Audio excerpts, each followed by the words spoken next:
आज की अखबारों में जो सबसे ज़रूरी बातें हैं वो सब लेकर आए हैं हम आपके अपने चैनल सुन लो यूपीएससी पर।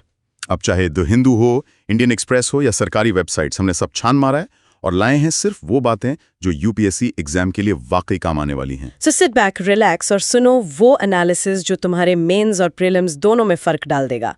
ये है तुम्हारा डेली लर्निंग डोज, आसान जुबान में फुल एक्सप्लेनेशन के साथ। आज तारीख है 7 जनवरी 2026। चलिए आज की सबसे जरूरी खबरों का विश्लेषण शुरू करते हैं। आज की खबरों में ना एक बड़ा इंटरेस्टिंग पैटर्न दिख रहा है जिसे हम कह सकते हैं आंकड़े बनाम अधिकार का। आंकड़े बनाम अधिकार, इंटरेस्टिंग। कैसे? एक तरफ देखिए, नेशनल स्टैटिस्टिकल ऑफिस यानी एनएसओ के 7.4% ग्रोथ के शानदार आंकड़े हैं जो देश की इकोनॉमिक हेल्थ की एक बहुत अच्छी तस्वीर दिखाते हैं। हाँ, ये तो आज की सबसे बड़ी हेडलाइन है। और फिर दूसरी तरफ उत्तर प्रदेश से खबर है जहां लाखों लोगों के वोटिंग अधिकार पर ही सवाल खड़े हो गए।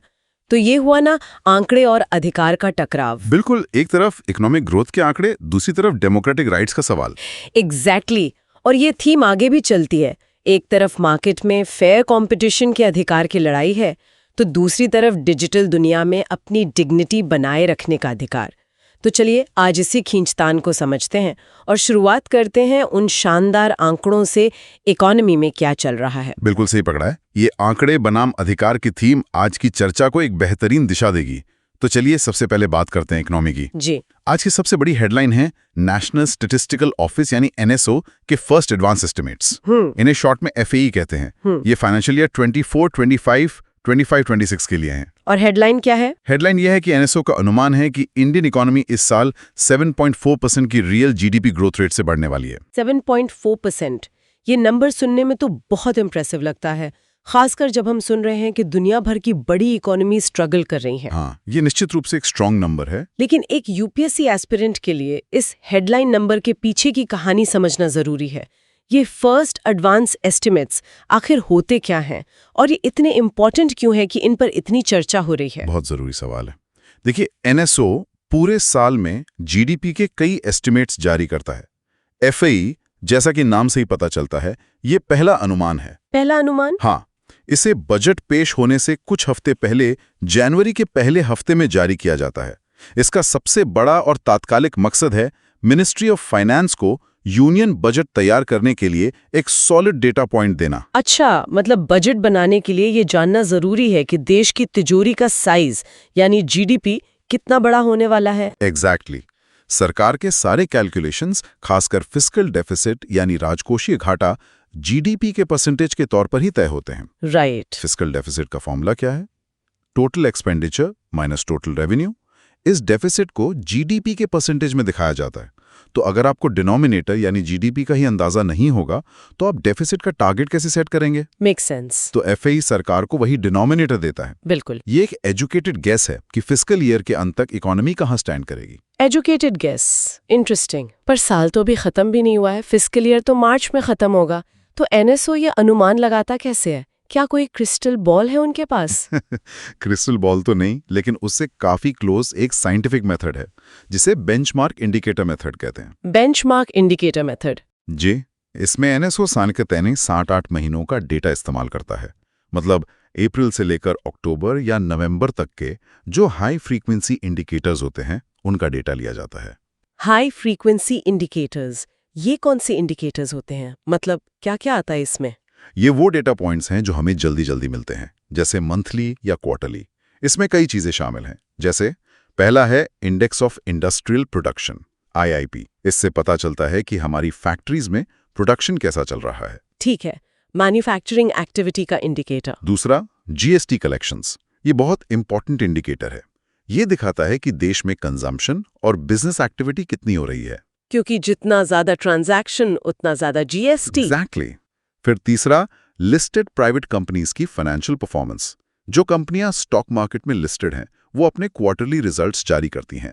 उससे उनके प्रॉफिट और इन्वेस्टमेंट प्लान्स का पता चलता है। राइट। चौथा, first advance estimates of crop production. Agriculture ministry से मिले ये आंकड़े बताते हैं कि खेती बाड़ी का क्या हाल रहेगा, रबी और खरीफ फसलों का अनुमान। अच्छा। इसके अलावा और भी बहुत कुछ है। Cement production, steel consumption, car sales, air traffic, railway freight, ऐसे कई इंडिकेटर्स को देखा जाता है। एनएसओ इन सब डेटा पॉइंट्स के ट्रेंड को मॉडल करके बाकी के 4-5 महीनों के लिए एक्स्ट्रापोलेट करता है, यानी एक प्रोजेक्शन बनाता है। वाओ, तो ये काफी डिटेल्ड प्रोसेस है। लेकिन ये तो पहला अनुमान है, इसके बाद भी एस्टिमेट्स आते होंगे? हाँ बिल्कुल, ये एक ऑनगोइंग प्रोसेस है। एफएई के बाद फरवरी में सेकेंड एडवांस एस्टिमेट आता है, जिसमें दिसंबर तक का डेटा शामिल होता है। ओके। फिर मई में प्रोविजनल एस्टिमेट्स आते हैं, जब फिस्कल ईयर खत्म हो चुका होता है। और फिर अगले साल यानी 2027 में फाइनल रिवाइज्ड एस्टिमेट्स आते हैं, जब सारा डेटा कंसोलिडेट हो चुका होता है। तो ये प्रोसेस इकोनॉमी की हेल्थ को लगातार मॉनिटर करने जैसा है। एक और टेक्निकल बात जो खबरों में है वो ये कि ये 2011-12 के बेस ईयर पर आधारित आखिरी जीडीपी सीरीज हो सकती है, और अगले महीने से बेस ईयर बदलकर 2022-23 करने का प्रस्ताव है। एक आम एस्पिरेंट के लिए इसका क्या मतलब है? बेस ईयर बदलने से क्या फर्क पड़ता है? ये एक बहुत ही फंडामेंटल कॉन्सेप्ट है और जीएस पेपर 3 के लिए क्रूशियल है। बेस ईयर को आप एक रेफरेंस पॉइंट या एक स्टार्टिंग लाइन समझ सकते हैं। स्टार्टिंग लाइन, ठीक है। जब हम कहते हैं कि इकोनॉमी 7.4% से ग्रो की, तो सवाल उठता है किसके कंपैरिजन में? बेस ईयर हमें वो कंपैरिजन पॉइंट देता है। हम बेस ईयर यानी 2011-12 के प्राइसेस पर जीडीपी कैलकुलेट करते हैं, ताकि इन्फ्लेशन के असर को हटाया जा सके और हमें रियल ग्रोथ का पता चले। तो फिर इसे बदलने की जरूरत क्यों पड़ रही है? 2011-12 में क्या दिक्कत है? जरूरत इसलिए पड़ रही है क्योंकि 2011-12 से लेके आज 2026 तक हमारी इकोनॉमी में जमीन आसमान का फर्क आ गया है। इसे स्ट्रक्चरल चेंज कहते हैं। जरा सोचिए, 2011 में क्या था? ये सब डिजिटल सर्विसेज तो थी ही नहीं। गिग इकोनॉमी यानी फ्रीलांस वर्क भी इतना बड़ा नहीं था। बिल्कुल। रिन्यूएबल एनर्जी, खासकर सोलर पावर, आज के स्केल पर नहीं थी। स्टार्टअप कल्चर इतना मेनस्ट्रीम नहीं था। तो पॉइंट ये है कि पुराना बेस ईयर इन सब नई इकोनॉमिक एक्टिविटीज को ठीक से कैप्चर नहीं कर पा रहा है। अच्छा, मतलब हमारी जीडीपी कैलकुलेशन में ये सब चीजें अंडर रिप्रेजेंटेड हैं। एग्जैक्टली। नया बेस ईयर 2022-23 इन सभी न्यू एज सेक्टर्स को, डिजिटल इकोनॉमी को, गिग इकोनॉमी को हमारे जीडीपी कैलकुलेशन में सही जगह देगा। इससे हमें इकोनॉमी की ज्यादा सच्ची और अपडेटेड तस्वीर मिलेगी। Got it. तो ये एनएसओ के चश्मे का नंबर बदलने जैसा है, ताकि धुंधला ना दिखे। चलिए अब कुछ और बेसिक कॉन्सेप्ट्स को क्लियर करते हैं जो प्रीलिम्स में सीधे सीधे पूछे जाते हैं।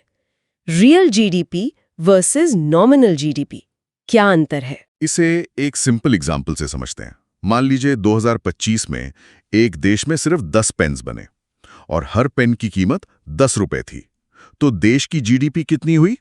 10 पेन्स 10 रुपए, 100 रुपए। सही। अब मान लीजिए 2026 में देश ने 11 पेन्स बनाए, लेकिन महंगाई के वजह से पेन की कीमत 12 रुपए हो गई, तो 2026 की जीडीपी कितनी हुई? 11 पेन्स 12 रुपए, 132 रुपीज। एग्जैक्टली। ये जो 132 रुपीज है, ये है नॉमिनल जीडीपी, क्योंकि ये करंट मार्केट प्राइस पर कैलकुलेट की गई है।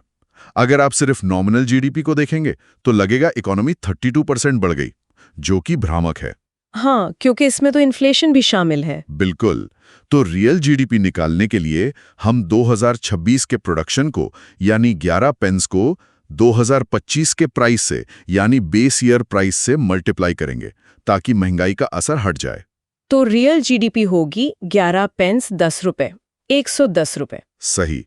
अब रियल जीडीपी को कंपेयर करें, 100 रुपए से 110 रुपए। रियल ग्रोथ कितनी हुई? 10%।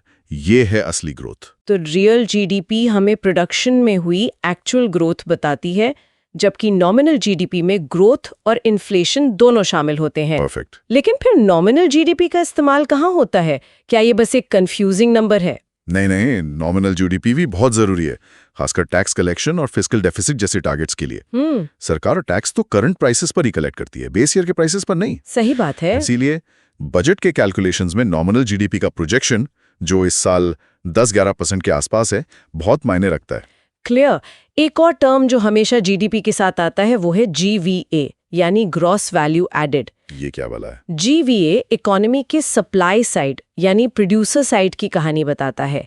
ये बताता है कि इकोनॉमी के अलग अलग सेक्टर्स जैसे एग्रीकल्चर, मैन्युफैक्चरिंग, सर्विसेज ने असल में कितनी वैल्यू ऐड की है। वैल्यू ऐड, हाँ, इसका फॉर्मूला है GVA is equal to value of output value of intermediate consumption. चलिए एक बेकरी का उदाहरण लेते हैं। एक बेकरी ने 100 रुपये का केक बेचा, ये हुआ वैल्यू ऑफ आउटपुट। ठीक। लेकिन उसे बनाने के लिए 40 रुपए का आटा, चीनी, अंडा इस्तेमाल किया, ये हुआ इंटरमीडिएट कंजम्पशन। तो बेकरी ने असल में कितनी वैल्यू ऐड की? 100 माइनस 40 यानी 60 रुपए। यही GVA है। अच्छा। पूरे देश के सभी प्रोड्यूसर्स के GVA को जोड़ दें तो हमें नेशनल GVA मिलता है। तो फिर GVA और GDP में क्या रिश्ता है? ये अलग-अलग क्यों है? रिश्ता बहुत सिंपल है। GDP at market price is equal to GVA at basic price plus taxes on products, subsidies on products. Okay. GVA producer की लागत पर होता है। जब आप उस पे इनडायरेक्ट टैक्सेस जैसे GST जोड़ते हैं और सरकार द्वारा दी गई सब्सिडीज घटाते हैं तो आपको मार्केट प्राइस मिल जाती है, जिसे हम GDP कहते हैं। GVA हमें बताता है कि कौन सा सेक्टर कितना अच्छा परफॉर्म कर रहा है। ये सेक्टोरल एनालिसिस के लिए बेहतर है। चलिए, तो आप परफॉर्मेंस की बात करके इस 7.4% की ग्रोथ के पीछे कौन से सेक्टर्स हीरो बनकर उभरे हैं? सेक्टोरल परफॉर्मेंस क्या कहती है? सेक्टोरल परफॉर्मेंस की कहानी काफी इंटरेस्टिंग है और इसमें कुछ पॉजिटिव सरप्राइजेस हैं। जैसे? सबसे बड़ी पॉजिटिव स्टोरी है एग्रीकल्चर सेक्टर से। यहाँ GVA ग्रोथ 3.8% रहने का अनुमान है। 3.8%? ये पिछले साल के मुकाबले कैसा है? ये पिछले साल के 1.4% के मुकाबले एक बहुत बड़ी रिकवरी है।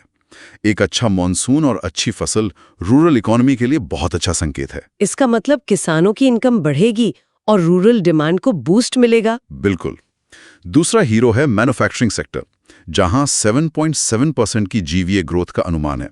ये दिखाता है कि मेक इन इंडिया और PLI स्कीम्स का असर दिख रहा है और इंडस्ट्रियल एक्टिविटी मजबूत हो रही है। और सर्विसेज सेक्टर का क्या हाल है? वो तो हमारा एवरग्रीन चैंपियन रहा है। हाँ, सर्विसेज सेक्टर अभी भी ग्रोथ का मुख्य ड्राइवर बना हुआ है, खासकर financial, real estate and professional services. ये सेक्टर लगातार डबल डिजिट या हाई सिंगल डिजिट में ग्रो कर रहा है। ये तो हुई सप्लाई साइड की बात GVA के लिहाज से। अब मेंस के पर्सपेक्टिव से डिमांड साइड को देखते हैं। इस ग्रोथ को चला कौन रहा है? लोग ज्यादा खर्च कर रहे हैं या कंपनियां ज्यादा इन्वेस्ट कर रही हैं? कंजम्पशन या इन्वेस्टमेंट? ये मेंस के लिए सबसे क्रूशियल एनालिसिस है। ग्रोथ के दो मुख्य इंजन होते हैं, कंजम्पशन और इन्वेस्टमेंट। ठीक है। पहला इंजन है कंजम्पशन, जिसे टेक्निकल टर्म्स में private final consumption expenditure PFCE कहते हैं।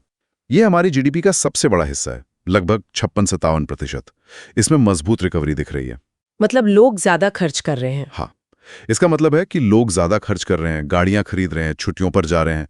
और जैसा हमने एग्रीकल्चर में देखा, रूरल डिमांड भी पटरी पर लौट रही है, जो FMCG कंपनीज के लिए अच्छी खबर है। और दूसरा इंजन इन्वेस्टमेंट। दूसरा इंजन है इन्वेस्टमेंट, जिसे gross fixed capital formation GFCF कहते हैं। ये GDP का लगभग 30-32% है। यहाँ कहानी थोड़ी मिक्स्ड है। मिक्स्ड कैसे? अभी भी इन्वेस्टमेंट का बड़ा हिस्सा पब्लिक कैपिटल एक्सपेंडिचर यानी केपेक्स से आ रहा है। मतलब सरकार सड़कें, पुल, पोर्ट्स, रेलवे बनाने पर जोर शोर से खर्च कर रही है। लेकिन प्राइवेट इन्वेस्टमेंट का क्या हाल है? प्राइवेट कंपनीज कब बड़ा निवेश करना शुरू करेंगी? ये सवाल तो हम कई सालों से सुन रहे हैं। यही $1 मिलियन का सवाल है। अच्छी खबर यह है कि प्राइवेट केपेक्स में भी धीरे धीरे इंप्रूवमेंट दिख रहा है। इसे क्राउडिंग इन इफेक्ट कहते हैं। Crowding in effect? हाँ, जब सरकार हाई क्वालिटी इंफ्रास्ट्रक्चर बनाती है तो प्राइवेट कंपनीज को भी इन्वेस्ट करने का इंसेंटिव मिलता है। मान लीजिए सरकार ने एक नया हाईवे बनाया तो उसके किनारे नई फैक्ट्रीज, वेयरहाउसेज, होटल्स खुलना शुरू हो जाते हैं। यही क्राउडिंग इन है। बैंक्स के बैलेंस शीट साफ हैं, कंपनीज के प्रॉफिट्स अच्छे हैं, तो अब प्राइवेट इन्वेस्टमेंट साइकिल के टेक ऑफ करने की उम्मीद बढ़ गई है। कई एक्सपर्ट्स इस सिचुएशन को गोल्डीलॉक्स सिनेरियो कह रहे हैं। ये क्या होता है? गोल्डीलॉक्स सिनेरियो उस कहानी से आता है जहां दलिया न ज्यादा गर्म था न ज्यादा ठंडा, बस एकदम सही था। इकोनॉमी के कॉन्टेक्स्ट में इसका मतलब है एक ऐसी आइडियल सिचुएशन जहां दो चीजें एक साथ हो रही हैं। क्या है वो दो चीजें? पहली, ग्रोथ हाई है 7% से ऊपर, जिससे जॉब्स क्रिएट हो रही हैं, और दूसरी, इन्फ्लेशन मैनेजेबल है RBI के 4 से 6% के टॉलरेंस बैंड के अंदर, जिससे लोगों की परचेजिंग पावर बनी हुई है। अच्छा, मतलब high growth with moderate inflation. Exactly. ये जस्ट राइट वाली सिचुएशन इन्वेस्टर्स को बहुत पसंद आती है, क्योंकि ये पॉलिसी स्टेबिलिटी का संकेत देती है। सुनने में तो सब बहुत अच्छा लग रहा है, एक रोजी पिक्चर बन रही है। लेकिन सिक्के का दूसरा पहलू भी होगा। इस रोजी पिक्चर के पीछे क्या चैलेंजेस या चिंताएं छिपी हुई हैं? मेंस में तो क्रिटिकल एनालिसिस करना होता है। बिल्कुल, और मेंस में क्रिटिकल एनालिसिस के लिए यही पॉइंट जरूरी हैं। तो क्या है वो कंसर्न्स? सबसे बड़ी चिंता है के शेप्ड रिकवरी की। के अक्षर को देखिए, एक आर्म ऊपर जा रहा है और एक नीचे। हाँ, एक ऊपर और एक नीचे। हमारी रिकवरी कुछ वैसी ही है। फॉर्मल सेक्टर, बड़ी कंपनियां, सैलरीड क्लास, अर्बन पॉपुलेशन, ये सब अच्छा कर रहे हैं। ये है के का ऊपर जाता हुआ आर्म। और नीचे जाता हुआ आर्म? वो है इनफॉर्मल सेक्टर, एमएसएमईज और लो इनकम हाउसहोल्ड्स। ये अभी भी स्ट्रगल कर रहे हैं। हेडलाइन ग्रोथ नंबर तो 7.4% है, लेकिन क्या इसका फायदा सबको बराबर मिल रहा है? ये असमानता एक बड़ी सामाजिक और आर्थिक चुनौती है। और बाहरी दुनिया से क्या खतरे हैं? ग्लोबल हेडविंड्स का कितना असर पड़ सकता है? ये दूसरी बड़ी चुनौती है। वैश्विक माहौल अभी भी बहुत अनसर्टन है। अमेरिका में ट्रंप 2.0 की टैरिफ की धमकियां हमारे एक्सपोर्ट्स के लिए एक बड़ा खतरा है। राइट। यूक्रेन और वेस्ट एशिया में चल रहे जियोपॉलिटिकल कॉन्फ्लिक्ट से सप्लाई चेन्स डिसरप्ट हो सकती हैं और ऑयल प्राइसेस बढ़ सकते हैं। अगर ग्लोबल इकोनॉमी स्लो डाउन होती है तो हमारी एक्सपोर्ट डिमांड पर सीधा असर पड़ेगा, खासकर आईटी सर्विसेज और मैन्युफैक्चरिंग एक्सपोर्ट्स पर। हम दुनिया से अलग थलग नहीं रह सकते। बिल्कुल। तो इस ग्रोथ को सस्टेनेबल बनाने के लिए आगे की राह क्या होनी चाहिए? पॉलिसी फोकस कहाँ होना चाहिए? 3-4 चीजों पर फोकस करना होगा। पहला, सरकार को अपना कैपिटल एक्सपेंडिचर का पुश जारी रखना होगा जब तक प्राइवेट इन्वेस्टमेंट पूरी तरह से आत्मनिर्भर नहीं हो जाता। ठीक है, पब्लिक स्पेंडिंग जारी रहे। दूसरा, रूरल डिमांड को सपोर्ट करने वाली नीतियां बनानी होंगी। सिर्फ अच्छी फसल काफी नहीं है, एमएसपी, रूरल इंफ्रास्ट्रक्चर और नॉन फार्म एम्प्लॉयमेंट पर भी ध्यान देना होगा। मतलब रूरल इकोनॉमी को डाइवर्सिफाई करना होगा। बिल्कुल। तीसरा, एक्सपोर्ट डाइवर्सिफिकेशन पर काम करना होगा। हमें नए प्रोडक्ट्स और नए मार्केट्स जैसे लैटिन अमेरिका, अफ्रीका खोजने होंगे ताकि हम यूएस या यूरोप पर अपनी निर्भरता कम कर सकें। और चौथा, लॉन्ग टर्म के लिए ह्यूमन कैपिटल पर इन्वेस्ट करना होगा। Education, health and skilling. असली सस्टेनेबल ग्रोथ वहीं से आएगी। बहुत ही कॉम्प्रिहेंसिव एनालिसिस। तो अर्थव्यवस्था के बड़े आंकड़े एक मजबूत तस्वीर पेश कर रहे हैं, लेकिन जैसा हमने शुरू में कहा, एक मजबूत लोकतंत्र की नींव सिर्फ अर्थव्यवस्था नहीं बल्कि चुनावी प्रक्रिया की इंटेग्रिटी भी होती है। सही बात है। और यहीं पर उत्तर प्रदेश से एक चौंकाने वाली खबर आ रही है जो हमारे आंकड़े बनाम अधिकार की थीम से सीधे जुड़ती है। जी, ये मामला चुनावी लोकतंत्र की बुनियाद से जुड़ा है। इलेक्शन कमीशन ऑफ इंडिया यानी ईसीआई ने उत्तर प्रदेश के लिए ड्राफ्ट इलेक्टोरल रोल्स यानी मतदाता सूची का मसौदा प्रकाशित किया है, और इसमें जो आंकड़ा सामने आया है वो वाकई चौंकाने वाला है। क्या आंकड़ा है? 2.89 करोड़ 2.89 करोड़ वोटर्स के नाम लिस्ट से हटा दिए गए हैं। 2.89 करोड़? ये तो कई छोटे देशों की आबादी से भी ज्यादा है। यूपी के टोटल इलेक्टोरेट का ये कितना % हुआ? ये राज्य के कुल इलेक्टोरेट का लगभग 18.7% है। 18.7%? मतलब यूपी में हर 5 में से लगभग 1 वोटर का नाम लिस्ट से हटा दिया गया है। ये एक अभूतपूर्व संख्या है। जी, और लखनऊ जैसे शहर में तो डिलीशन रेट 30.04% तक है। 30%? ये तो वाकई अलार्मिंग है। ईसीआई ने इतने बड़े पैमाने पर नाम हटाने का कारण क्या बताया है? ईसीआई ने इसके लिए एएसडी कैटेगरी का हवाला दिया है। एएसडी का मतलब है शिफ्टेड, डेड और डुप्लीकेट। शिफ्टेड, डेड और डुप्लीकेट। हाँ, इसमें सबसे बड़ा हिस्सा 2.17 करोड़ उन लोगों का है जो ईसीआई के मुताबिक अपने पुराने पते से कहीं और शिफ्ट हो गए हैं। ठीक है। 46.23 लाख नाम उन लोगों के हैं जिनकी मृत्यु हो चुकी है, और 25.57 लाख नाम वो हैं जो एक से ज्यादा जगह पर रजिस्टर थे, यानी डुप्लीकेट थे। ईसीआई का कहना है कि ये वोटर लिस्ट को क्लीन और एरर फ्री बनाने के कवायद है। यूपीएससी के लिहाज से ये टॉपिक कितना इंपॉर्टेंट है? ये GS paper 2 polity and governance के हार्ट में है। इसमें ECI, representation of people act 1950, electoral reforms, universal adult suffrage ऐसे कोर कॉन्सेप्ट्स कवर होते हैं। और प्रीलिम्स और मेंस के लिए? प्रीलिम्स में आर्टिकल्स 324 से 329, इलेक्टोरल रिवीजन के टाइप्स और फॉर्म्स 6, 7, 8 के बारे में पूछा जा सकता है। मेंस के लिए इलेक्टोरल रोल मैनेजमेंट की प्रक्रिया का क्रिटिकल एनालिसिस और एक्यूरेसी वर्सेस इंक्लूजन के डिबेट पर सीधा सवाल बन सकता है। आपने इलेक्टोरल रिवीजन की बात की। ये जो यूपी में हुआ, इसे स्पेशल इंटेंसिव रिवीजन SIR कहा जा रहा है। ये नॉर्मल एनुअल रिवीजन से कैसे अलग है?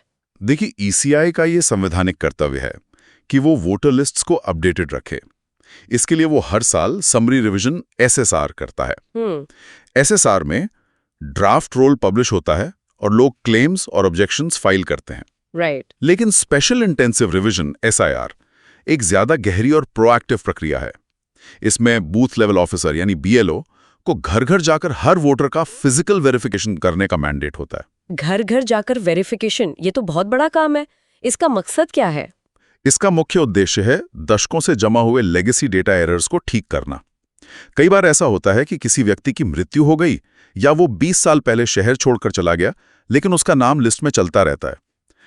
SIR का मकसद ऐसी गोस्ट एंट्रीज को हटाना है ताकि लिस्ट एकदम एक्यूरेट हो। इसके पीछे कोई कानूनी आधार है? हाँ, इसका लीगल फ्रेमवर्क है representation of people act 1950 RP 1950 और registration of electoral rules 1960। RP 1950 का सेक्शन 22 ECI को यह शक्ति देता है कि वो वेरिफिकेशन के बाद गलत एंट्रीज को हटा सके। अब इस पूरे मामले पर दो ओपोजिंग नैरेटिव्स बन रहे हैं। ECI और सरकार का कहना है कि ये इलेक्टोरल इंटेग्रिटी के लिए जरूरी है। वहीं क्रिटिक्स इसे मास डिसएनफ्रेंचाइजमेंट यानी बड़े पैमाने पर लोगों को वोटिंग के अधिकार से वंचित करना बता रहे हैं। पहले ECI के आर्गुमेंट को समझते हैं। ECI का पक्ष 3 मुख्य तर्कों पर आधारित है। पहला, इलेक्टोरल इंटेग्रिटी। उनका कहना है कि एक clean voter list free and fair elections की पहली शर्त है। अगर लिस्ट में लाखों मृत और शिफ्टेड वोटर्स के नाम होंगे तो बोगस वोटिंग का खतरा बढ़ जाता है। ठीक है, ये एक वैलिड पॉइंट है। दूसरा, रिमूविंग डेड वोट। जैसा मैंने कहा, 46 लाख मृत और 2.17 करोड़ शिफ्टेड वोटर्स का लिस्ट में होना दिखाता है कि लिस्ट कितनी ब्लोटेड थी। इसे साफ करना जरूरी था। और तीसरा तर्क है मॉडर्नाइजेशन का। ECI डी-डुप्लीकेशन सॉफ्टवेयर और डिजिटल टूल्स का इस्तेमाल कर रहा है ताकि इलेक्टोरल इंफ्रास्ट्रक्चर को मॉडर्न बनाया जा सके। ये उसी प्रक्रिया का हिस्सा है। ये तर्क अपनी जगह सही लगते हैं, तो फिर आलोचना क्यों हो रही है? क्रिटिक्स की मुख्य चिंताएं क्या हैं? आलोचना के केंद्र में ड्यू प्रोसेस और इंक्लूजन एरर का सवाल है। मुख्य चिंताएं ये हैं। पहली, मास डिसएनफ्रेंचाइजमेंट। सबसे बड़ा डर यही है कि लिस्ट को क्लीन करने की हड़बड़ी में कहीं लाखों जेन्युइन वोटर्स के नाम ना कट गए हों। 18.7% की डिलीशन रेट अभूतपूर्व है और ये सवाल खड़े करता है कि क्या प्रोसेस में जरूरी सेफगार्ड्स का पालन किया गया। और दूसरी चिंता है इम्पैक्ट ऑन वल्नरेबल सेक्शंस। इसका सबसे बुरा असर समाज के सबसे कमजोर वर्गों पर पड़ने की आशंका है, जैसे प्रवासी मजदूर जो काम के लिए शहर बदलते रहते हैं, किराएदार जो अक्सर घर बदलते हैं, बेघर लोग और महिलाएं जो शादी के बाद अपना पता बदलती हैं। ऐसा क्यों? क्योंकि जब BLO वेरिफिकेशन के लिए जाता है तो हो सकता है ये लोग उस पते पर ना मिलें और उन्हें शिफ्टेड मार्क कर दिया जाए जबकि वो जेन्युइन वोटर हों। और एक आरोप सॉफ्टवेयर के इस्तेमाल को लेकर भी है। हाँ, ये तीसरी और बहुत गंभीर चिंता है, एल्गोरिथमिक आर्बिट्रेरीनेस। एक आरोप यह है कि डी-डुप्लीकेशन सॉफ्टवेयर का इस्तेमाल बिना प्रॉपर ह्यूमन ओवरसाइट के किया गया। सॉफ्टवेयर फोटो, नेम और एड्रेस में सिमिलैरिटी देखकर नामों को फ्लैग कर देता है और आरोप है कि इन मामलों में बिना फील्ड वेरिफिकेशन के ऑटोमेटिक डिलीशंस कर दिए गए। लखनऊ जैसे शहरी इलाके में 30% डिलीशन रेट का क्या मतलब हो सकता है? ये तो ग्रामीण इलाकों से भी ज्यादा है। ये एक अर्बन बायस की ओर इशारा करता है। शहरी क्षेत्रों में, खासकर मेट्रोज में, बड़ी आबादी न्यूक्लियर फैमिलीज में रहती है और अक्सर पति पत्नी दोनों वर्किंग होते हैं। तो जब BLO दिन में जाता है तो घर पर कोई मिलता नहीं। एग्जैक्टली। जब BLO दिन के समय वेरिफिकेशन के लिए जाता है तो घर पे ताला मिलने की संभावना बहुत ज्यादा होती है। ऐसे में BLO के लिए ये अज्यूम कर लेना बहुत आसान है कि फैमिली शिफ्ट हो गई है, जबकि वो बस काम पर गए होते हैं। लखनऊ का आंकड़ा इसी जमीनी हकीकत को दिखाता है। तो कानूनी प्रक्रिया क्या कहती है? क्या किसी का नाम बिना उसे बताए हटाया जा सकता है? बिल्कुल नहीं। रजिस्ट्रेशन ऑफ इलेक्टोरल रूल्स 1960 का रूल 21A और रूल 22 साफ कहता है कि किसी भी वोटर का नाम हटाने से पहले इलेक्टोरल रजिस्ट्रेशन ऑफिसर ERO को उसे एक स्पेसिफिक नोटिस देना होगा और उसे अपनी बात रखने का अवसर देना होगा, यानी अपॉर्चुनिटी ऑफ बीइंग हर्ड, मौका देना होगा। इसके लिए कोई स्पेसिफिक फॉर्म होता है? हाँ, इसके लिए फॉर्म 7 का इस्तेमाल होता है, जो किसी नाम को हटाने या उस पर आपत्ति दर्ज कराने के लिए होता है। सवाल यही उठ रहा है कि क्या 2.89 करोड़ मामलों में इस ड्यू प्रोसेस का पालन किया गया? ये तो बहुत गंभीर सवाल है। तो अब आगे का रास्ता क्या है? जिन लोगों के नाम कट गए हैं, क्या उनके पास कोई उपाय है? हाँ, उपाय है, लेकिन वो आसान नहीं है। ECI ने 6 जनवरी से 6 फरवरी तक क्लेम्स और ऑब्जेक्शंस के लिए एक विंडो खोली है। तो लोग क्या कर सकते हैं? जिन लोगों को लगता है कि उनका नाम गलत तरीके से हटाया गया है, वे फॉर्म 6 भरकर अपना नाम वापस जुड़वाने के लिए अप्लाई कर सकते हैं। लेकिन इसके लिए सबसे पहले तो उन्हें ये पता होना चाहिए कि उनका नाम कट गया है। एग्जैक्टली। इसके लिए तो अवेयरनेस की जरूरत होगी। इस पूरी प्रक्रिया में ट्रांसपेरेंसी और फेयरनेस कैसे सुनिश्चित की जा सकती है? कुछ कदम तुरंत उठाए जाने चाहिए। पहला, प्रोएक्टिव ट्रांसपेरेंसी। ECI को हटाए गए सभी 2.89 करोड़ नामों की लिस्ट को पब्लिकली डिस्प्ले करना चाहिए हर पोलिंग स्टेशन पर, पंचायत भवन में और ECI की वेबसाइट पर, ताकि लोग आसानी से चेक कर सकें। ये तो बहुत जरूरी है। दूसरा, मास अवेयरनेस कैंपेन। ECI को अपने SVEEP कैंपेन का इस्तेमाल करके टीवी, रेडियो, न्यूज़पेपर्स और सोशल मीडिया पर लोगों को क्लेम्स और ऑब्जेक्शंस विंडो के बारे में जोर शोर से बताना चाहिए। और प्रक्रिया के स्तर पर? तीसरा, स्ट्रेंथनिंग ड्यू प्रोसेस। EROs को क्लियर इंस्ट्रक्शंस दिए जाने चाहिए कि बिना प्रॉपर नोटिस और सुनवाई के कोई भी नाम फाइनल डिलीशन लिस्ट में न डाला जाए। तो बॉटम लाइन क्या है? आखिर में ECI को याद रखना होगा कि उसका काम सिर्फ एक्यूरेट लिस्ट बनाना नहीं है, बल्कि ये भी सुनिश्चित करना है कि कोई भी एलिजिबल सिटीजन अपने वोट देने के अधिकार, जो आर्टिकल 326 के तहत एक संवैधानिक अधिकार है, से वंचित ना रह जाए। एक्यूरेसी और इंक्लूजन के बीच एक संतुलन बनाना होगा। बिल्कुल सही कहा। The right to vote is the bedrock of democracy. चलिए अब अधिकार की इस चर्चा को मार्केट में ले चलते हैं। कॉम्पिटिशन कमीशन ऑफ इंडिया यानी CCI ने स्टील इंडस्ट्री में एक बड़े कार्टेल का पर्दाफाश किया है। जी, ये मामला इकोनॉमिक गवर्नेंस के लिए बहुत अहम है। CCI की जांच में पाया गया है कि भारत की 28 टॉप स्टील कंपनियां 28 कंपनियां? हाँ, और इनमें प्राइवेट जायंट्स जैसे टाटा स्टील, JSW स्टील और पब्लिक सेक्टर की महारत्ना कंपनी सेल भी शामिल हैं। इन सब ने मिलकर एक कार्टेल बनाया हुआ था। और आरोप क्या है? आरोप है कि इन्होंने 2015 से 2023 के बीच, यानी लगभग 8 सालों तक स्टील की कीमतों को मिलीभगत से फिक्स किया और सप्लाई को कंट्रोल किया। कार्टेल, ये शब्द हम सुनते तो हैं, लेकिन इसका मतलब क्या है और ये गैर कानूनी क्यों है? कार्टेल का मतलब है चोर चोर मौसेरे भाई। जब किसी इंडस्ट्री में कॉम्पिटिटर्स यानी प्रतिस्पर्धी आपस में कंपटीशन करने की बजाय गुप्त रूप से हाथ मिला लेते हैं, तो उसे कार्टेल कहते हैं। अच्छा। वो मिलकर तय करते हैं कि हम सब मिलकर दाम बढ़ाएंगे, कोई भी इससे कम ने नहीं बेचेगा, या हम सब मिलकर प्रोडक्शन कम कर देंगे ताकि मार्केट में शॉर्टेज हो और दाम बढ़े। तो ये कंज्यूमर्स के लिए तो बहुत बुरा है। बिल्कुल, ये गैर कानूनी इसलिए है क्योंकि ये फ्री मार्केट के सिद्धांत के खिलाफ है। ये कंपटीशन को खत्म कर देता है, इनोवेशन को मार देता है और सबसे बड़ा नुकसान उपभोक्ताओं यानी कंज्यूमर्स को पहुंचाता है, जिन्हें ऊंची कीमतें चुकानी पड़ती हैं। और भारत में इसके खिलाफ क्या कानून है? भारत का कंपटीशन एक्ट 2002 का सेक्शन 3(3) ऐसे हॉरिजॉन्टल एग्रीमेंट्स को सीधे तौर पर एंटी कॉम्पिटिटिव मानता है। कानून ये मानकर चलता है कि ऐसे एग्रीमेंट्स का appreciable adverse effect on competition यानी AAEC होता ही है। 8 साल तक ये कार्टेल चलता रहा। CCI को इसकी भनक कैसे लगी और उन्होंने इसे साबित कैसे किया? कार्टेल तो गुप्त रूप से काम करते हैं, सबूत मिलना तो मुश्किल होता होगा। सबूत मिलना वाकई बहुत मुश्किल होता है, इसीलिए ये केस इतना सिग्निफिकेंट है। इस जांच की सबसे खास बात है डिजिटल एविडेंस का इस्तेमाल। डिजिटल एविडेंस मतलब? CCI के हाथ इन कंपनियों के टॉप एग्जीक्यूटिव्स के व्हाट्सएप मैसेजेस और ईमेल्स लगे हैं। इन चैट से साफ पता चल रहा है कि वो लोग आपस में प्राइसेस, प्रोडक्शन लेवल्स और मार्केट स्ट्रैटेजी को लेकर कोऑर्डिनेट कर रहे थे। अरे वाह! एक कार्टेल को साबित करने के लिए मीटिंग ऑफ माइंड्स दिखाना जरूरी होता है, यानी ये साबित करना कि उनके बीच एक समझौता था, चाहे वो लिखा हुआ हो या नहीं।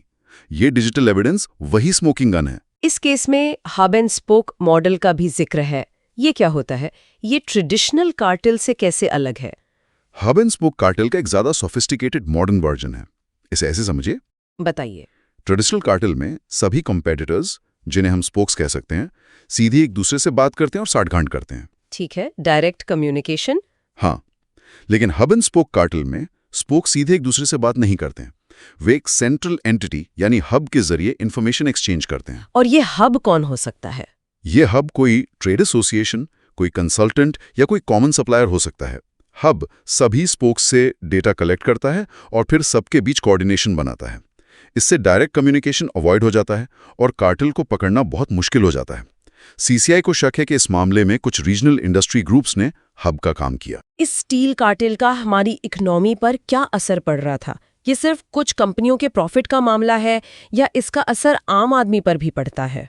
इसका असर बहुत गहरा और व्यापक था। पहला, इंफ्रास्ट्रक्चर कॉस्ट्स। सोचिए स्टील कहाँ-कहाँ इस्तेमाल होता है। सड़कें, पुल, पोर्ट्स, एयरपोर्ट्स, मेट्रो लाइंस, घर, हर जगह। सही बात है। अगर स्टील महंगा होगा तो सरकार के फ्लैगशिप प्रोजेक्ट्स जैसे national infrastructure pipeline, PM Awas Yojana, इन सब की लागत बढ़ जाएगी। इसका बोझ आखिर में टैक्स पेयर पर ही आता है। और दूसरा असर? दूसरा, इन्फ्लेशन। स्टील एक कोर इंडस्ट्री इनपुट है। जब स्टील महंगा होता है तो car, motorcycle, fridge, washing machine सब कुछ महंगा हो जाता है। ये wholesale price index WPI inflation को बढ़ाता है, जिसका असर धीरे धीरे कंज्यूमर प्राइस इंडेक्स CPI पर भी आता है। मतलब ये हमारी जेब पर सीधा असर डाल रहा था। बिल्कुल। और तीसरा, ये उन इंडस्ट्रीज को भी नुकसान पहुंचाता है जो स्टील को रॉ मटेरियल के तौर पर इस्तेमाल करती हैं, जैसे ऑटो एंड रियल एस्टेट। उनकी प्रॉफिटेबिलिटी कम हो जाती है। सबसे ज्यादा चिंता की बात तो ये है कि इसमें सेल, एक Maharatna public sector undertaking PSU भी शामिल है। ये कॉर्पोरेट गवर्नेंस पर एक बहुत बड़ा दब्बा है। सरकारी कंपनियों से उम्मीद की जाती है कि वे मार्केट में एक फेयर प्लेयर की भूमिका निभाएंगी और पब्लिक इंटरेस्ट में काम करेंगी, न कि मुनाफे के लिए गैर कानूनी कार्टेल्स का हिस्सा बनेगी। ये दिखाता है कि प्रॉब्लम कितनी डीप रूटेड है। तो ऐसे पावरफुल कार्टेल्स को तोड़ने के लिए CCI के पास क्या कोई टूल है? क्या कोई ऐसा तरीका है जिससे कार्टेल के अंदर ही फूट डाली जा सके? हाँ, CCI के पास एक ब्रह्मास्त्र है जिसे लीनियंसी प्रोग्राम कहते हैं। ये कंपटीशन एक्ट के सेक्शन 46 के तहत आता है। ये एक तरह का विसल ब्लोअर मैकेनिज्म है। विसल ब्लोअर मैकेनिज्म कैसे काम करता है ये? इसका कॉन्सेप्ट सिंपल है, जो पहले बोलेगा वो बचेगा। अगर कार्टेल का कोई सदस्य खुद CCI के पास जाकर कार्टेल का पूरा खुलासा करता है और इन्वेस्टिगेशन में सहयोग करता है, तो CCI उसकी पेनाल्टी को 100% तक माफ कर सकती है। 100%? हाँ, जो दूसरा सदस्य आता है उसे 50% तक की छूट मिल सकती है और तीसरे को 30% तक। इससे कार्टेल के सदस्यों के बीच अविश्वास पैदा होता है। हर किसी को डर लगता है कि कहीं दूसरा जाकर लीनियंसी न ले ले। इसी डर से कार्टेल्स टूट जाते हैं। ये तो बड़ा स्मार्ट टूल है। तो इस मामले में आगे की राह क्या है और इस तरह की हरकतों को रोकने के लिए क्या किया जाना चाहिए? अब CCI ने अपनी इन्वेस्टिगेशन रिपोर्ट दी है। इन कंपनियों को अपनी सफाई पेश करने का मौका दिया जाएगा। अगर आरोप साबित होते हैं तो CCI इन पर इनके पिछले 3 सालों के एवरेज टर्नओवर का 10% तक जुर्माना लगा सकती है, जो हजारों करोड़ों में हो सकता है। और लॉन्ग टर्म में? आगे के लिए लीनियंसी प्रोग्राम को और मजबूत करने की जरूरत है। एक नया कॉन्सेप्ट है लीनियंसी प्लस, जिसे भारत में भी लाने पर विचार हो रहा है। लीनियंसी प्लस ये क्या है? इसमें अगर कोई कंपनी एक कार्टेल के लिए लीनियंसी अप्लाई करती है और साथ में एक दूसरे अनजान कार्टेल B का भी खुलासा कर देती है, तो उसे कार्टेल A की पेनल्टी में अतिरिक्त छूट मिलती है। इससे एक ही विसल ब्लोअर से कई कार्टेल्स का पर्दाफाश हो सकता है। कमाल है। तो मार्केट में फेयर प्ले के अधिकार की ये लड़ाई जारी है। अब चलते हैं डिजिटल दुनिया में, जहां एक नए तरह के अधिकार की लड़ाई छिड़ी हुई है। अपनी पहचान और गरिमा को AI से बचाने का अधिकार। जनरेटिव AI और डीप फेक्स का मुद्दा लगातार गर्म हो रहा है। जी, ये आज के डिजिटल एज की सबसे बड़ी चुनौतियों में से एक है। Ministry of electronics and information technology यानी MITI ने सोशल मीडिया प्लेटफॉर्म X, पहले ट्विटर, को एक फाइनल वार्निंग जारी की है। मामला X के AI चैटबॉट ग्रॉक से जुड़ा है। ग्रॉक, ये इलॉन मस्क की कंपनी XAI का प्रोडक्ट है, राइट? इसके साथ क्या इशू हुआ है? इशू बहुत गंभीर है। खबरें आई थीं कि ग्रॉक का इस्तेमाल महिलाओं की non consensual deep fake images बनाने के लिए किया जा रहा था। Oh no. यूजर्स ऐसे प्रॉम्प्ट्स दे रहे थे जिससे एआई सेलिब्रिटीज या आम महिलाओं की तस्वीरों को आपत्तिजनक तरीके से मॉडिफाई कर रहा था, जिन्हें अनड्रेसिंग फोटोज भी कहा गया। ये महिलाओं की डिग्निटी पर एक सीधा हमला है। तो मीटी ने क्या एक्शन लिया है? इस पर मीटी ने एक्स से एक्शन टेकन रिपोर्ट ATR मांगी थी और अब उन्हें फाइनल एक्सटेंशन देते हुए चेतावनी दी है कि अगर एक्स कंप्लायंस नहीं करता है तो भारत में उसका सेफ हार्बर प्रोटेक्शन रद्द किया जा सकता है। ये सेफ हार्बर प्रोटेक्शन क्या होता है और इसके रद्द होने का एक्स के लिए क्या मतलब है? Safe harbour social media platforms को दी गई एक कानूनी ढाल है। ये IT एक्ट 2000 के सेक्शन 79 के तहत मिलती है। और ये ढाल करती क्या है? इसका सीधा सा मतलब है प्लेटफॉर्म पर अगर कोई यूजर कोई गैर कानूनी कंटेंट डालता है तो उसके लिए यूजर जिम्मेदार होगा, प्लेटफॉर्म नहीं। प्लेटफॉर्म को एक इंटरमीडियरी यानी एक बिचौलिया माना जाता है जो बस कंटेंट होस्ट कर रहा है। और अगर ये प्रोटेक्शन हट गया तो? अगर ये प्रोटेक्शन हट जाता है तो एक्स एक इंटरमीडियरी की जगह एक पब्लिशर माना जाएगा। इसका मतलब ये होगा कि ग्रोक द्वारा बनाए गए हर गलत गैर कानूनी कंटेंट के लिए एक्स और उसके एग्जीक्यूटिव्स सीधे तौर पर जिम्मेदार होंगे और उन पर कानूनी और आपराधिक कार्रवाई हो सकेगी। ये एक्स के लिए भारत में बिजनेस करने को लगभग नामुमकिन बना सकता है। तो सरकार इतनी सख्त क्यों है? क्या हमारे मौजूदा कानून इस प्रॉब्लम से डील करने के लिए काफी नहीं है? रेगुलेटरी गैप कहाँ है? यही असली मुद्दा है। हमारा IT एक्ट 2000 उस जमाने में बना था जब इंटरनेट का मतलब था यूजर जनरेटेड कंटेंट, यानी कंटेंट यूजर बनाता था और अपलोड करता था। सही। ये क्रिएट कर रहे हैं। यहाँ इंटरमीडियरी और पब्लिशर के बीच की रेखा धुंधली हो जाती है। मतलब ये सवाल कि जिम्मेदार कौन है? हाँ, जब ग्रॉक कोई डीप फेक इमेज बनाता है तो जिम्मेदारी किसकी है? प्रॉम्प्ट देने वाले यूजर की, AI मॉडल ग्रॉक की या प्लेटफॉर्म एक्स की? हमारा मौजूदा कानून इस सवाल का साफ जवाब देने के लिए नहीं बना है। यही रेगुलेटरी गैप है। एक सवाल ये भी है कि ये समस्या ग्रॉक के साथ ही इतनी ज्यादा क्यों आ रही है? ChatGPT या जेमिनाई जैसे दूसरे AI मॉडल्स के साथ क्यों नहीं? क्योंकि ग्रॉक को जानबूझकर एजी, रिबेलियस और कम प्रतिबंधित AI के रूप में मार्केट किया गया है। इसके डेवलपर्स XAI ने इसमें उतने सेफ्टी फिल्टर्स और गार्डरेल्स नहीं डाले हैं जितने OpenAI या गूगल अपने मॉडल्स में डालते हैं। मतलब सेफ्टी को सैक्रिफाइस किया गया। हाँ, उनका तर्क है कि वो फ्री स्पीच को प्रमोट करना चाहते हैं, लेकिन इसका नतीजा ये हुआ कि लोग इसका गलत इस्तेमाल कर रहे हैं। ये सेफ्टी बाय डिजाइन के सिद्धांत की जरूरत पर जोर देता है। Safety by design? इसका मतलब है कि AI मॉडल को पब्लिक के लिए लॉन्च करने से पहले ही उसमें सेफ्टी फीचर्स को कोर लेवल पर बिल्ड करना अनिवार्य होना चाहिए, न कि नुकसान होने के बाद पैचवर्क किया जाए। इसके एथिकल इम्प्लीकेशंस तो बहुत गहरे हैं। ये GS पेपर 4 एथिक्स से भी जुड़ता है। बिल्कुल। ये तकनीक डिजिटल स्पेस में जेंडर बेस्ड वायलेंस GBV का एक नया और खतरनाक हथियार बन गई है। ये किसी की इज्जत पर, उसकी गरिमा पर, उसके कंसेंट के अधिकार पर हमला है। ये दिखाता है कि टेक्नोलॉजी न्यूट्रल नहीं होती। उसका इस्तेमाल समाज की एग्जिस्टिंग बायसेस और समस्याओं को एम्पलीफाई करने के लिए किया जा सकता है। ये टेक्नोलॉजी एंड ह्यूमन वैल्यूज के टॉपिक का एक परफेक्ट केस स्टडी है। तो इस संकट से निपटने के लिए आगे क्या किया जाना चाहिए? What is the way forward? एक मल्टी प्रोंग्ड अप्रोच की जरूरत है। पहला, मैंडेटरी वाटरमार्किंग एंड लेबलिंग। सरकार को यह अनिवार्य बनाना चाहिए कि AI जनरेटेड कंटेंट पर एक क्लियर लेबल या वाटरमार्क हो, जिससे पता चल सके कि ये सिंथेटिक है, असली नहीं। ठीक है, ताकि ऑथेंटिसिटी पता चल सके। दूसरा, algorithmic audits. High risk AI systems को लॉन्च करने से पहले उनका इंडिपेंडेंट थर्ड पार्टी ऑडिट होना चाहिए ताकि उनकी सेफ्टी, फेयरनेस और बायस को चेक किया जा सके। और कानून के स्तर पर। तीसरा, अपडेटिंग द लॉ। सरकार को जल्द से जल्द डिजिटल इंडिया एक्ट DIA लाना चाहिए, जो IT एक्ट 2000 को रिप्लेस करेगा। इस नए कानून में AI, खासकर हाई रिस्क AI सिस्टम्स के लिए स्पेसिफिक रेगुलेशंस होने चाहिए और प्लेटफॉर्म्स की जिम्मेदारी साफ तौर पे तय होनी चाहिए। और चौथा है पब्लिक अवेयरनेस। लोगों को डीप फेक्स को पहचानने और रिपोर्ट करने के बारे में शिक्षित करना भी उतना ही जरूरी है। सही बात है। टेक्नोलॉजी को रिस्पॉन्सिबल बनाना ही होगा। चलिए, अधिकार और आंकड़ों की इस बहस को अब पर्यावरण और सुरक्षा के क्षेत्र में ले चलते हैं। इन्फोर्समेंट डायरेक्टोरेट यानी ED ने एक क्लाइमेट NGO पर छापेमारी की है और यहाँ भी एक नैरेटिव वॉर की बात हो रही है। हाँ, ये मामला एनवायरनमेंट, सिक्योरिटी और गवर्नेंस के इंटरसेक्शन पर है। ED ने क्लाइमेट एक्टिविस्ट हरजीत सिंह और उनके NGO सतत संपदा पर छापेमारी की है। और आरोप क्या है? ईडी ने उन पर foreign exchange management act FEMA के उल्लंघन का आरोप लगाया है। आरोप यह है कि इस एनजीओ ने भारत की ऊर्जा सुरक्षा यानी एनर्जी सिक्योरिटी के खिलाफ नैरेटिव्स चलाने के लिए विदेशी स्रोतों से लगभग 6 करोड़ रुपए का फंड लिया। नैरेटिव्स चलाने के लिए, इसका क्या मतलब है? इस पूरे मामले को fossil fuel non proliferation treaty FFNPT के प्रचार से जोड़ा जा रहा है। ईडी का कहना है कि ये एनजीओ फॉरेन फंडिंग का इस्तेमाल भारत की फॉसिल फ्यूल पॉलिसीज की आलोचना करने और FFNPT को प्रमोट करने के लिए कर रहा था, जो भारत के नेशनल इंटरेस्ट के खिलाफ हैं। ये fossil fuel non proliferation treaty FFNPT क्या है और भारत इसका विरोध क्यों करता है?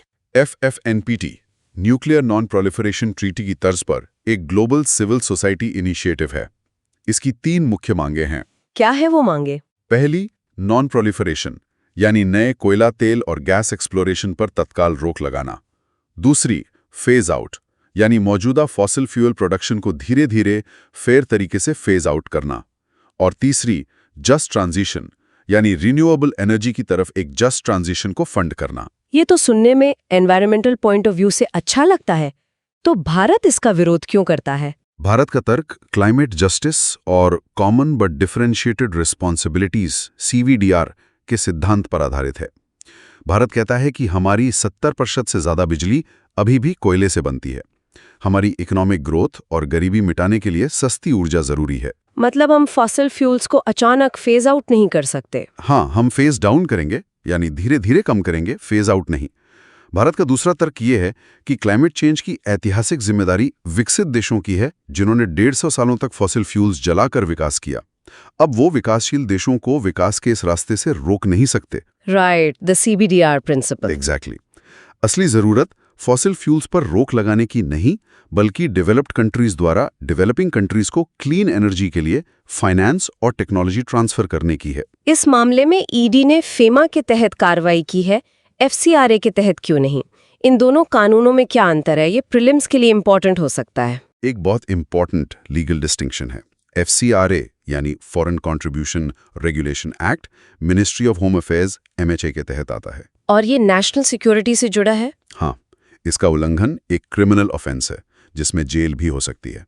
वहीं फीमा यानी foreign exchange management act ministry of finance के तहत आता है और इसे ED और RBI इंप्लीमेंट करते हैं।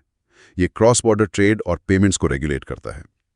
इसका उल्लंघन एक सिविल ऑफेंस है, जिसमें पेनल्टी लगती है, जेल नहीं। तो ईडी ने फीमा का रास्ता चुना है। हाँ, जो दिखाता है कि वो इसे फिलहाल एक फाइनेंशियल वायलेशन के तौर पर देख रही है, न कि एक नेशनल सिक्योरिटी थ्रेट के तौर पर। इस पूरी कार्रवाई को नैरेटिव वॉर के तौर पर भी देखा जा रहा है।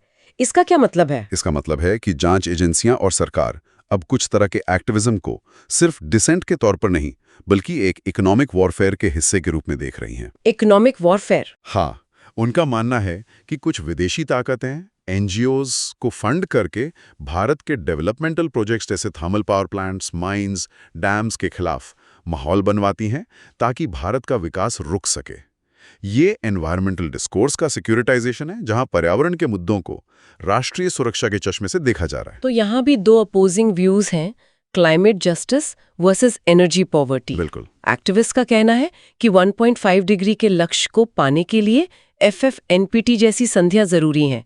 वहीं भारत सरकार का तर्क है कि जहां करोड़ों लोग अभी भी एनर्जी पॉवर्टी में जी रहे हैं, उन्हें सस्ती ऊर्जा कोयला से वंचित करना क्लाइमेट जस्टिस के सिद्धांत का ही उल्लंघन है।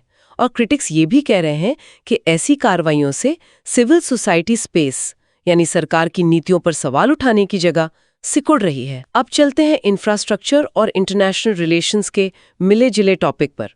जम्मू एंड कश्मीर में राटले हाइड्रो इलेक्ट्रिक प्रोजेक्ट फिर से चर्चा में है। जी, Ratle hydro electric power corporation limited RHPCL ने JNK के किश्तवाड़ जिले में चेनाब नदी पर बन रहे 850 मेगावाट के रतले प्रोजेक्ट के लिए एनवायरमेंटल क्लियरेंस EC की वैलिडिटी बढ़ाने की मांग की है। वैलिडिटी बढ़ाने की मांग क्यों की गई है? प्रोजेक्ट में कुछ कोर्ट केस और कोविड-19 के कारण देरी हुई है, इसलिए डेवलपर ने MOEFCC की जीरो पीरियड पॉलिसी का हवाला दिया है। ये रातले प्रोजेक्ट इतना स्ट्रेटेजिक क्यों है और इसमें पाकिस्तान का एंगल कहाँ से आता है? ये प्रोजेक्ट स्ट्रेटेजिक रूप से बहुत महत्वपूर्ण है। ये चिनाब नदी पर एक run of the river ROR project है। अब यहाँ पर 1960 की इंडस वाटर्स ट्रीटी IWT का एंगल आता है। Indus waters treaty 1960। जी, IWT के अनुसार 3 पश्चिमी नदियां इंडस, झेलम, चिनाब का पानी पाकिस्तान को आवंटित किया गया है। लेकिन भारत को इन नदियों पर नॉन कंज्यूमटिव उपयोग जैसे हाइड्रो पावर बनाने की अनुमति है, बशर्ते वो IWT में दिए गए स्पेसिफिक डिजाइन कंस्ट्रेंट्स का पालन करें। और पाकिस्तान की आपत्ति यही है। हाँ, पाकिस्तान ने रॉटली प्रोजेक्ट के डिजाइन, खासकर इसके पॉन्डेज कैपेसिटी और स्पिलवे गेट्स पर वर्ल्ड बैंक में आपत्ति जताई है और मामला अभी भी आर्बिट्रेशन में है। तो भारत इस प्रोजेक्ट को बनाकर IWT के तहत अपने अधिकारों का पूरा इस्तेमाल कर रहा है? एकदम सही। रॉटले जैसे प्रोजेक्ट्स को तेजी से पूरा करना भारत की स्ट्रैटेजी का हिस्सा है, ताकि हम IWT के तहत अपने हिस्से के पानी का मैक्सिमम परमिसिबल उपयोग कर सकें। आपने जीरो पीरियड पॉलिसी का जिक्र किया, ये क्या है? Zero period policy ministry of environment, forest and climate change यानी MOEFCCC की एक नीति है जो EIA नोटिफिकेशन 2006 के तहत आती है। इसके अनुसार अगर कोई प्रोजेक्ट कोर्ट के स्टे ऑर्डर या फोर्स मेजर इवेंट्स जैसे कोविड-19 पैंडेमिक, वॉर, नेचुरल डिजास्टर के कारण रुक जाता है तो वो समय बर्बाद नहीं माना जाएगा। सही। जितने समय के लिए काम रुका रहा, उस अवधि को प्रोजेक्ट के एनवायरमेंटल क्लियरेंस की कुल वैधता अवधि, जो आमतौर पर 10 साल होती है, से बाहर कर दिया जाता है।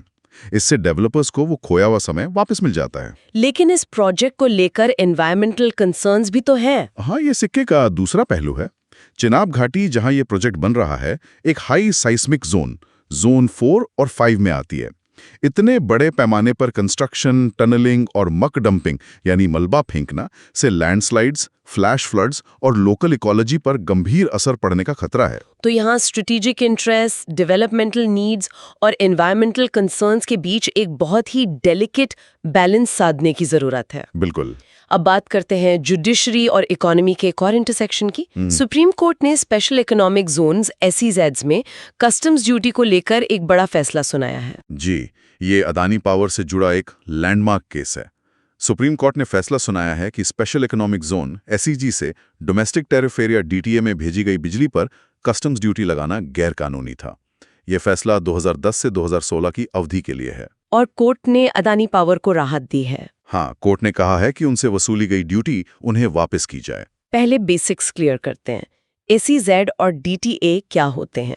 SEZ स्पेशल इकोनॉमिक जोन देश के अंदर एक ऐसा स्पेशली डिमार्केटेड एरिया होता है जिसे ट्रेड, ड्यूटीज और टैरिफ्स के लिए एक विदेशी क्षेत्र यानी फॉरेन टेरिटरी माना जाता है। और DTA domestic tariff area Bharat का वो सारा क्षेत्र है जो SEZs के बाहर है। तो मामला क्या था? कस्टम्स अधिकारी SEZ से DTA में आ रही बिजली पर ड्यूटी क्यों लगा रहे थे? मामला ये था कि अदानी पावर अपने मुंद्रा SEZ प्लांट में बिजली बनाती थी। उसका एक हिस्सा वो DTA यानी SEZ के बाहर भारत के बाकी हिस्सों में बेचती थी। कस्टम्स अधिकारियों का तर्क था कि चूंकि SEZ एक फॉरेन टेरिटरी है, इसलिए SEZ से DTA में कुछ भी बेचना एक तरह का इंपोर्ट है और उस पर कस्टम्स ड्यूटी लगनी चाहिए। तो फिर सुप्रीम कोर्ट ने इसे गैर कानूनी क्यों माना? किस आधार पर? सुप्रीम कोर्ट का फैसला हमारे संविधान के एक बहुत ही फंडामेंटल प्रिंसिपल पर आधारित है, जो आर्टिकल 265 में दिया गया है। आर्टिकल 265 कहता है, no tax shall B levied और collected except by authority of law. मतलब कोई भी टैक्स सिर्फ संसद द्वारा बनाए गए कानून के तहत ही लगाया जा सकता है। एग्जैक्टली, किसी एग्जीक्यूटिव नोटिफिकेशन या डिपार्टमेंटल इंटरप्रिटेशन से नहीं। कोर्ट ने पाया कि कस्टम्स एक्ट 1962 में बिजली यानी इलेक्ट्रिसिटी पर ड्यूटी लगाने के लिए कोई स्पेसिफिक चार्जिंग सेक्शन ही नहीं था। बिना चार्जिंग सेक्शन के टैक्स लगाया ही नहीं जा सकता। कस्टम्स अधिकारियों ने CEZ एक्ट और कस्टम्स एक्ट की व्याख्या करके ड्यूटी लगा दी थी, जिसे कोर्ट ने एग्जीक्यूटिव ओवररीच माना। तो इस फैसले का क्या महत्व है? What are its implications? इस फैसले के 2 बड़े महत्व हैं। पहला, ये रूल ऑफ लॉ को मजबूत करता है। ये एक स्पष्ट संदेश देता है कि टैक्स लगाने की शक्ति सिर्फ और सिर्फ विधायिका यानी लेजिस्लेचर के पास है, कार्यपालिका यानी एग्जीक्यूटिव के पास नहीं। और दूसरा, ये SEZ में स्थित पावर प्रोड्यूसर्स को बड़ी वित्तीय राहत देता है और पॉलिसी सर्टेनिटी लाता है, जिससे फ्यूचर इन्वेस्टमेंट्स को बढ़ावा मिलेगा। चलिए अब सीधे इंटरनेशनल रिलेशंस पर आते हैं। अमेरिका से भारत के लिए कुछ अच्छी खबर नहीं आ रही है। जी, अमेरिकी राष्ट्रपति डोनाल्ड ट्रंप ने अपने एक हालिया बयान में कहा है कि उन्होंने भारतीय सामानों पर भारी टैरिफ लगाए हैं क्योंकि भारत रूस से तेल खरीद रहा है। और उन्होंने धमकी भी दी है। हाँ, उन्होंने धमकी दी है कि अगर भारत अमेरिकी प्रतिबंधों का पालन नहीं करता है और रूस से तेल खरीदना जारी रखता है तो वे और भी टैरिफ लगा सकते हैं। ये ट्रंप 2.0 की किस तरह की विदेश नीति को दर्शाता है? ये एक हाईली ट्रांजैक्शनल डिप्लोमेसी को दर्शाता है। इसमें अलायंसेज, शेयर्ड वैल्यूज या इंटरनेशनल लॉ की जगह अमेरिका फर्स्ट की नीति और गिव एंड टेक पर जोर है।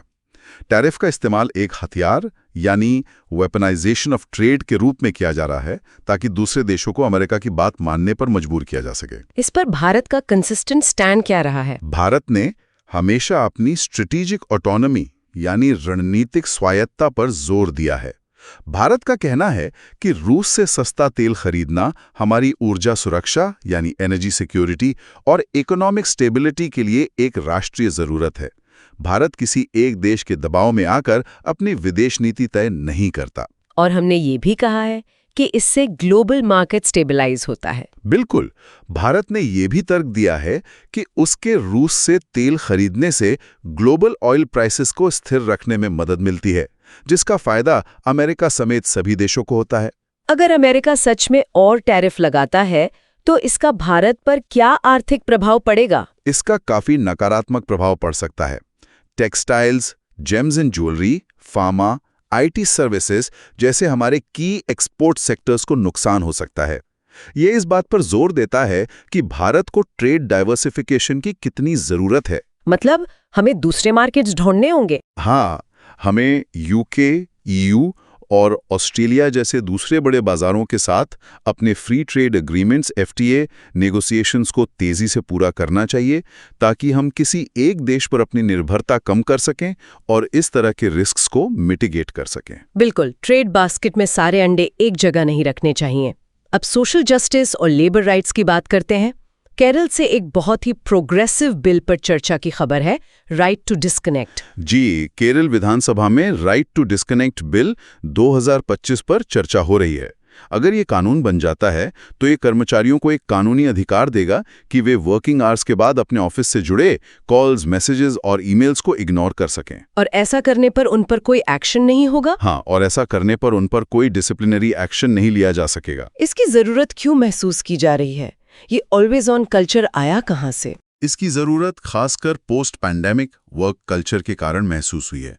वर्क फ्रॉम होम और स्मार्टफोन्स ने प्रोफेशनल और पर्सनल लाइफ के बीच की रेखा को धुंधला कर दिया है। वर्क लाइफ बैलेंस बिगड़ गया है। बिल्कुल, इससे एक ऑलवेज ऑन कल्चर पैदा हुआ है जहां कर्मचारियों से उम्मीद की जाती है कि वे 24/7 उपलब्ध रहेंगे। इसका नतीजा है बढ़ा हुआ स्ट्रेस, बर्नआउट, एंजाइटी और खराब मेंटल हेल्थ। तो इस बिल के पक्ष और विपक्ष में क्या तर्क हैं? प्रोज एंड कॉन्स क्या हैं? इसके प्रोज तो क्लियर हैं। पहला, मेंटल हेल्थ में सुधार। दूसरा, प्रोडक्टिविटी में वृद्धि, क्योंकि वेल रेस्टेड कर्मचारी ज्यादा प्रोडक्टिव होते हैं। और तीसरा है जेंडर जस्टिस। यह महिलाओं के लिए खासतौर पर फायदेमंद हो सकता है क्योंकि महिलाएं अक्सर डबल बर्डन उठाती हैं, ऑफिस का काम भी और घर और बच्चों की जिम्मेदारी भी। राइट टू डिस्कनेक्ट उन्हें पर्सनल स्पेस देगा। और चैलेंजेस क्या हैं? कॉन्स? पहला चैलेंज है इम्प्लीमेंटेशन। इसे इनफॉर्मल सेक्टर या गिग इकोनॉमी में लागू करना बहुत मुश्किल होगा जहां वर्किंग आवर्स डिफाइंड नहीं होते। सही। दूसरा, इम्पैक्ट ऑन बिजनेसेस।